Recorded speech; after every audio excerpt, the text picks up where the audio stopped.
remembered one of the things that I really loved about Japan last time I was here. Vending machines on the side of the road.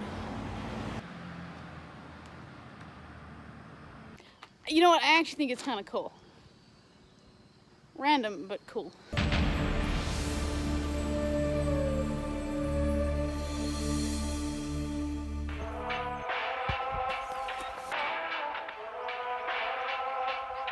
So I've reached the end of this trail, come down around the little bay here in Okinawa and up through the mausoleums, and then gonna try and see if I can find a trail up to the top of this archaeological site.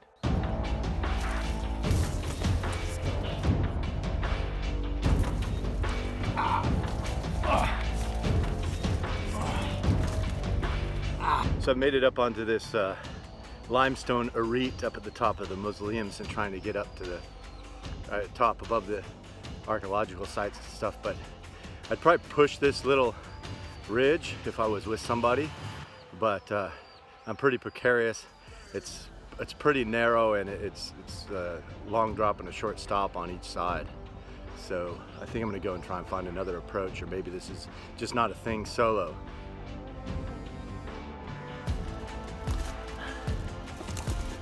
This is pretty rough terrain with this limestone, sharp, and lots of vines just grabbing at you. This has turned into just a jog, into a training run for sure, but it's worth it, man. Some of these mausoleums are freaking crazy cool.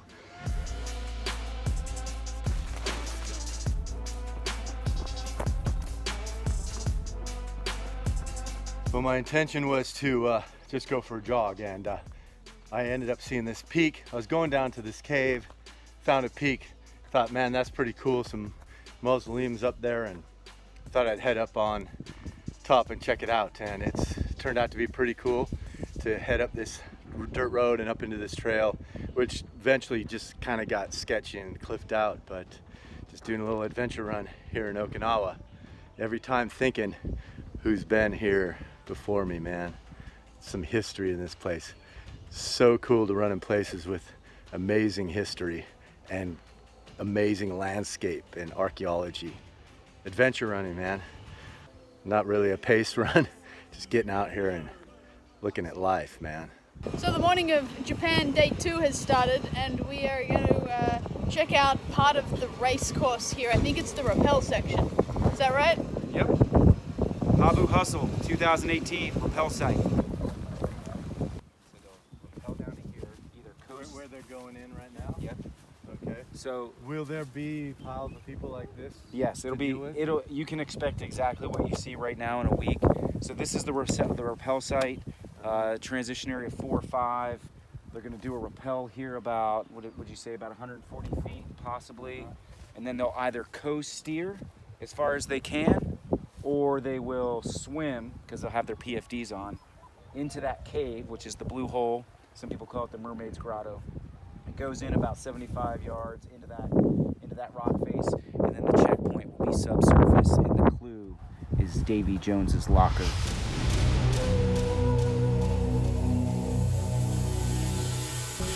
Such super not good idea, yo. Hey Viv, where you at right now? I'm sitting on the rappel site for the Habu Hustle, English, rappel site here in Okinawa, Japan. We're gonna come over here, rappel down, and then coast steer along this edge that Ron just explained. And this is gonna be really exciting. This is a little precarious, but it's a great shot. You know, coral reef rock, limestone, really. And this stuff would tear you up. But this is what I'm taking a look at the alternative site for the racers to come up, just in case you know, there's a situation where they have to take an alternative route. So today's activity has yet another stunning view. I think this is the theme of the Okinawa trip here.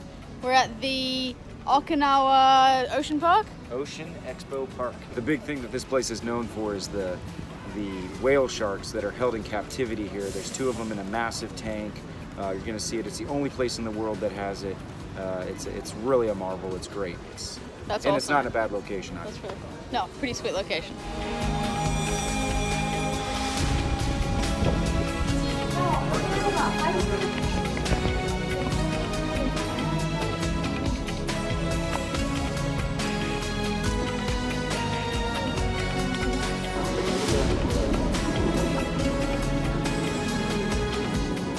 Not sure how successful this is going to be in selfie mode here. You can kind of see the tail of it there. This is one of two whale sharks, the only two in the world that are held in captivity here. It draws quite the attraction. I don't know if you can hear me because this is really loud in here, but Erik's gone down to get some shots of it, and then we can show you. This is a lot cooler than what this looks like.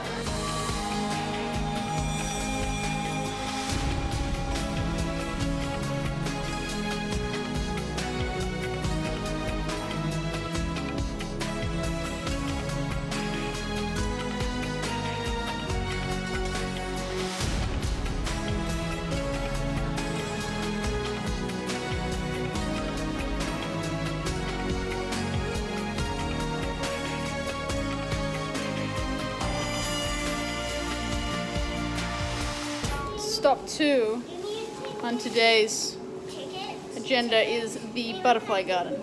Now, you might think this is not very cool. When I first met Erik, and I was going through his footage, this was like 6 years ago. You're gonna tell this. There was a couple of clips in there of Erik chasing a butterfly. A beautiful blue butterfly in Costa Rica. And No, I think it was in Ecuador. I just said it was in Ecuador. I'm trying to give you the abbreviated version. I could have caught that thing. If is the operative word here. Erik never actually ever nailed a butterfly clip. Of the hundreds that I have looked through on his camera, he's never nailed one. So I'm about to do it. We've come here to the butterfly garden in an attempt for Erik to get a butterfly shot.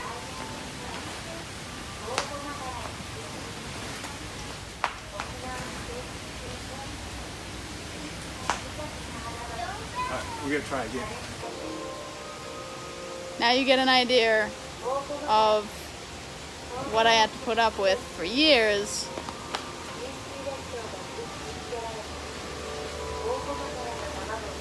See? That's how it's done.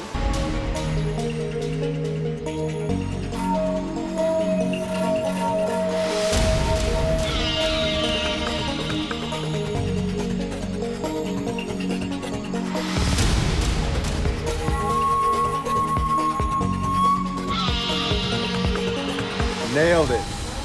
Look at all these butterflies I caught. I think Erik finally got his butterfly shot. The butterfly shot. Although he cheated by picking up a bouquet of flowers that are covered in nectar. Aww. That might be the sweetest bunch of flowers someone has ever given me. It was pretty cool though. Yeah, it's pretty. Oh, Whoa! Someone one-upped us. this guy though.